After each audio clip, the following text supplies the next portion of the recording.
In this class, we'll be continuing with the fundamental rights and we'll be starting from Article 20. Article 20 says protection in respect of conviction for offences. It grants protection against arbitrary and excessive punishment to individuals, foreigner हो, illegal person हो, companies हो, corporations हो, कोई भी हो, उन सबको के लिए एप्लीकेबल होता है। इसके तीन चीजें इंपॉर्टेंट है इसमें: no ex post facto law, no conviction for any offence except for the violation of law in force at the time of the commission of the act.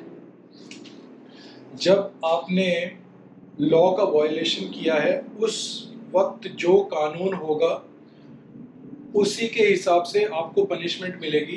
ये नहीं है कि आपने कुछ कर दिया और फिर उसके बाद कानून बनाया कि ये करना गलत है और फिर आपको पनिश किया। तो ये कहता है no ex post facto law. और दूसरा, उस वक्त जो पनिशमेंट होगी उस वायलेशन की, उससे ज्यादा पनिशमेंट आपको नहीं दी जा सकती। No double jeopardy, can't prosecute and punish for the same offence more than once. एक बार आपको पनिशमेंट मिल गई फिर दोबारा नहीं मिल सकती। No self incrimination, no compulsion to be a witness against himself और हरसेल्फ।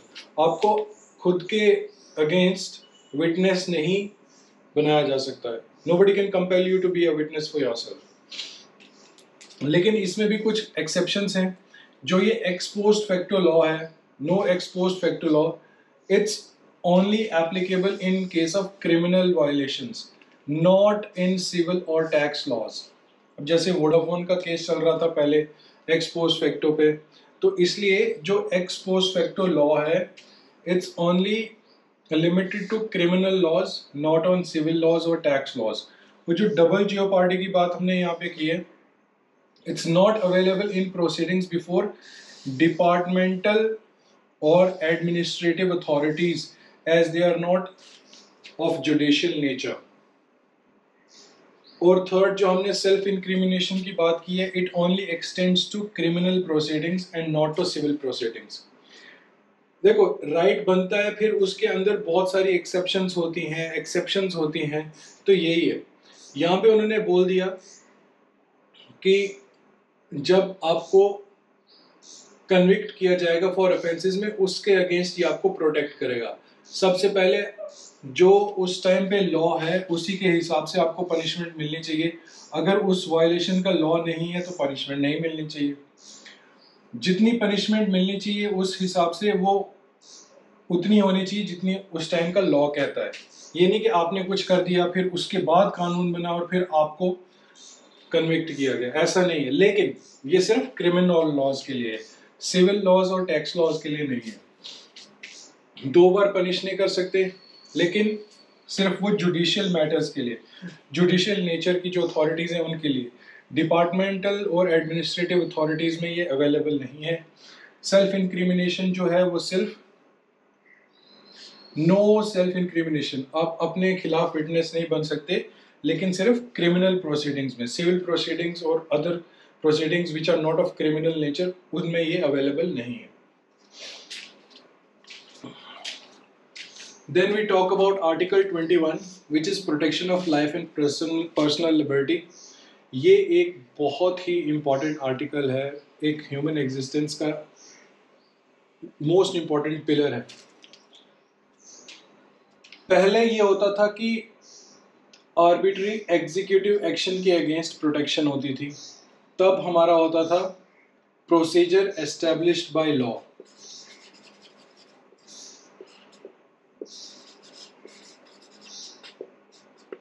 गोपालन केस की बात कर रहे हैं हम 1950 की। लेकिन फिर उसके बाद जब मानेका का गांधी केस हुआ, फिर उसके बाद ऑनरेबल सुप्रीम कोर्ट ने अपहेल्ड किया कि that the protection should be against arbitrary executive action as well as arbitrary legislative action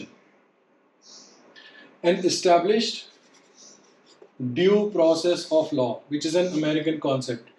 इन दोनों में फर्क है, procedure established by law and due process of law.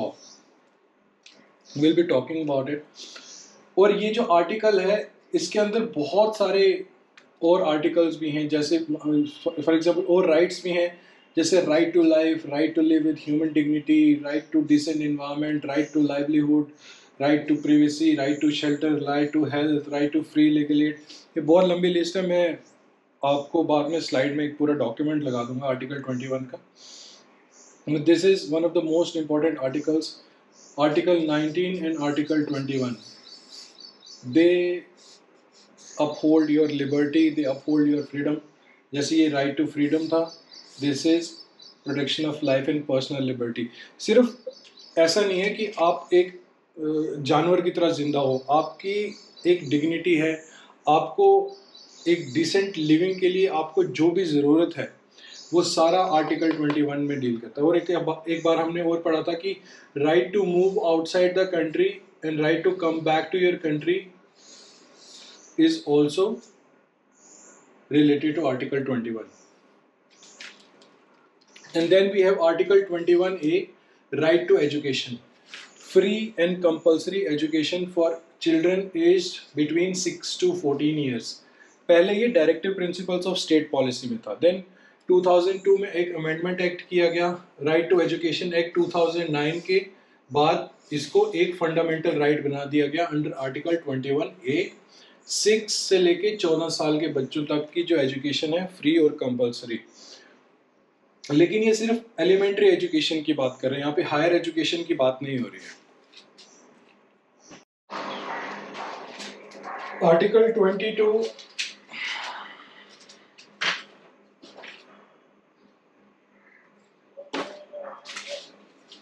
Article 22 says, talks about protection against arrest and detention। So we have two types of detentions over here। One is punitive detention। Punitive detention वो होती है जब trial हो जाता है, conviction हो जाती है, आपने लॉ को वायलेट किया, आपकी अरेस्ट हुई, आपका ट्रायल हुआ, आपकी कन्विक्शन हुई, फिर उसके बाद आपकी डिटेंशन हुई। सेकंड इज प्रिवेंटिव डिटेंशन, जिसमें ना तो ट्रायल होता है ना कन्विक्शन होता है, जस्ट बेस्ड ऑन सस्पेशन आपको अरेस्ट कर लिया जाता है। तो जब in case of punitive detention you have the right to be informed on the grounds of arrest। आपको अरेस्ट क्यों किया गया, आपका राइट है ये पता करना कि आपको अरेस्ट क्यों किया गया है। आपको अपना लीगल प्रैक्टिशनर करने का राइट है, आपको अपना वकील करने का राइट है, आपको 24 आवर्स के अंदर मैजिस्ट्रेट के सामने प्रोड्यूस करना होगा, इंक्लूडिंग द जर्नी टाइम। जो 24 आवर्स है इसमें जर्नी टाइम इंक्लूड होता है। और अगर जज आपकी डिटेंशन को एक्सटेंड नहीं करता है तो आपको फिर उसके बाद अरेस्ट नहीं रखा जा सकता, आप फ्री हो। लेकिन ये किसके लिए एप्लीकेबल नहीं है, एनिमी एलियन के लिए। कोई बाहर से आके हम पे हमला करता है, वो ये नहीं कह सकता कि मेरा तो राइट है, ये सब है, वो तो एनिमी एलियन है हमारा, उसके लिए अवेलेबल नहीं होगा। या पर्सन्स अंडर प्रिवेंटिव डिटेंशन, जो प्रिवेंटिव डिटेंशन है उनको भी ये अवेलेबल नहीं है। लेकिन ये जो है आर्टिकल 22 में जो प्रोटेक्शन है, it applies to an act of a criminal और क्वाजी क्रिमिनल नेचर और something which is of related to public interest. Civil cases में ये अवेलेबल नहीं है। Then if we talk about preventive detention, आपको अगर बिना किसी ट्रायल के और कन्विक्शन के अरेस्ट कर लिया जाता है जस्ट बेस्ड ऑन सस्पेशन के आप आगे जाके कुछ ऐसा ना करो जिससे पब्लिक ऑर्डर डैमेज हो या कुछ भी हो, तो आपको अरेस्ट किया जा सकता है। The detention can not exceed for 3 months unless advisory board reports for extended detention. Advisory board में कौन होते हैं, जज होते हैं हाई कोर्ट के। अगर वो आपकी डिटेंशन को एक्सटेंड नहीं करेंगे तो 3 महीने से ज़्यादा आपको डिटेन नहीं किया जा सकता। जो आपको क्यों डिटेन किया गया है ये आपको उनको बताना पड़ेगा, लेकिन अगर वो पब्लिक इंटरेस्ट के अगेंस्ट है तो वो चाहे तो ना भी बताएं तो कोई दिक्कत नहीं है। आपको मौका देना चाहिए to represent yourself against the detention order. लेकिन आर्टिकल 22 पार्लियामेंट को ये ऑथराइज कर सकता है that parliament can prescribe, it can extend the period without obtaining the opinion of advisory board. अगर पार्लियामेंट चाहे तो वो आपकी डिटेंशन को एक्सटेंड भी कर सकता है without obtaining the opinion of advisory board. Parliament maximum period जब कब तक आप कन्विक्ट रहोगे, कब तक आप डिटेन रहोगे, वो भी डिसाइड कर सकता है। और पार्लियामेंट ये भी प्रोसीजर इस्टेब्लिश कर सकता है कि जो एडवाइजरी बॉडी है उसको क्या प्रोसीजर फॉलो करना है। किसी भी डेमोक्रेटिक कंट्री में इस दुनिया में प्रिवेंटिव डिटेंशन नहीं है इंडिया के अलावा, सिर्फ इंडिया में है प्रिवेंटिव डिटेंशन। ब्रिटिश में हुआ करती थी पहले during the period of first world war और सेकंड वर्ल्ड वॉर के, कहीं कुछ करना दे उसको करने से पहले उठा के अरेस्ट कर लेते थे। लेकिन अभी 21st सेंचुरी में दुनिया में किसी भी डेमोक्रेटिक कंट्री में प्रिवेंटिव डिटेंशन नहीं है, सिर्फ इंडिया में है। हमारे यहाँ तो ब्रिटिश टाइम में भी होती थी, जैसे बंगाल स्टेट प्रिजनर्स एक्ट 1818 का, या डिफेंस ऑफ इंडिया एक्ट 1939 का, it also provided for preventive detention and this is unfortunate. Article 23 says prohibition of traffic in human beings and forced labor. You cannot trade human beings, you cannot force them to work.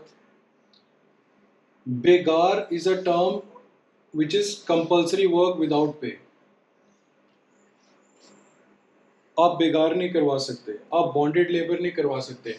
अब ऐसा है जैसे पुराने ज़माने में जो किसान हैं वो ज़मींदार से पैसे लेते थे, फिर वो पैसे चुका नहीं पाते थे, तो वो फिर उनके खेतों में फ्री में सारी सारी उम्र काम करते थे, फिर उनकी अगली जो जनरेशन है वो भी काम करती थी, तो वो उस डेट ट्रैप में फंस जाते थे।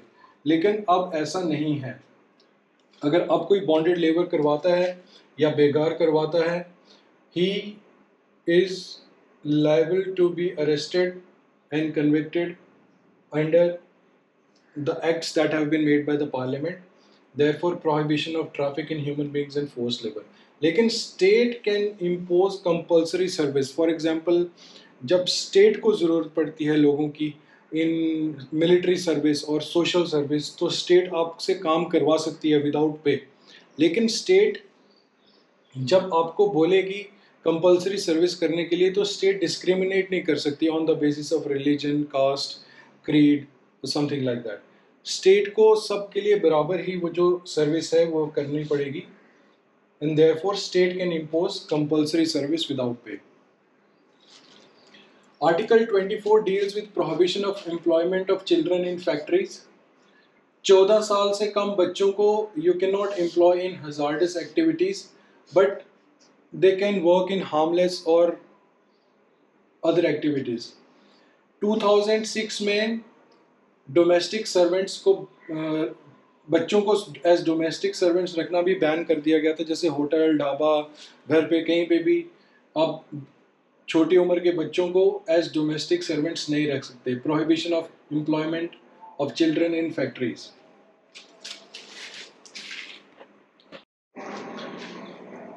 So after this we'll be starting with Article 25 in the next class, right to freedom of religion, and then we'll be covering the rest of the fundamental rights. So this is it for today. Thank you. So this is Article 21. Article 21 of the Indian Constitution does not mean animal existence or the mere act of breathing. It guarantees the right to a dignified life. अब dignified life जीने के लिए आपको बहुत सी चीज़ें चाहिए होती हैं, जैसे ये सभी केसेस जो हैं, जो ये सभी राइट्स जो हैं, ये आर्टिकल 21 में ही इंक्लूड किए गए हैं। They are included in the ambit of article 21। Please go through this list. और जब कुछ जजमेंट्स थी रिलेटेड टू आर्टिकल 21, जैसे Kharak Singh versus state of UP and others, right to privacy was included in article 21 by this case. Then protection to the convicted and accused person under article 21, ये किस में था? Sunil Batra versus Delhi administration. Third, Mohini Jain versus state of Karnataka, SC held the right to life also includes right to education.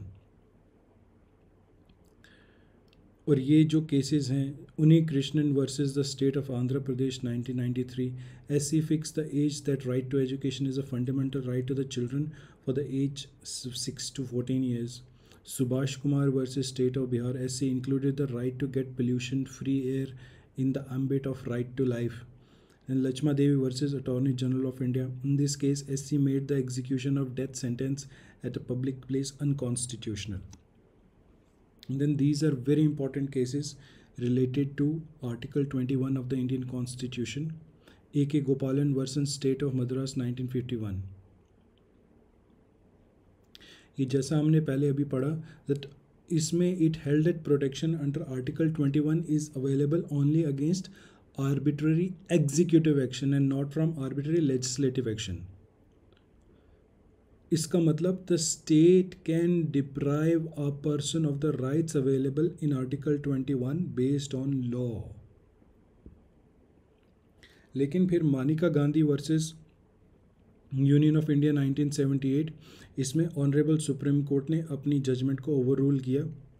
It ruled that right to life and personal liberty of person can be deprived by law on the condition that the procedure prescribed by law is reasonable, fair and just.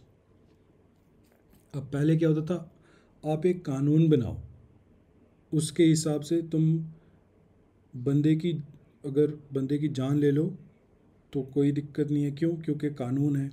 लेकिन फिर उसके बाद जब procedure established by law अगर reasonable होगा, fair होगा, just होगा, then only the person can be deprived by law.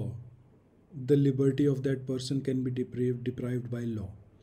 अगर जो लॉ है वो रीजनेबल होगा, फेयर होगा, जस्ट होगा. ये नहीं कि कानून बना दिया तो बस बना दिया. कानून रीजनेबल भी होना चाहिए, फेयर होना चाहिए.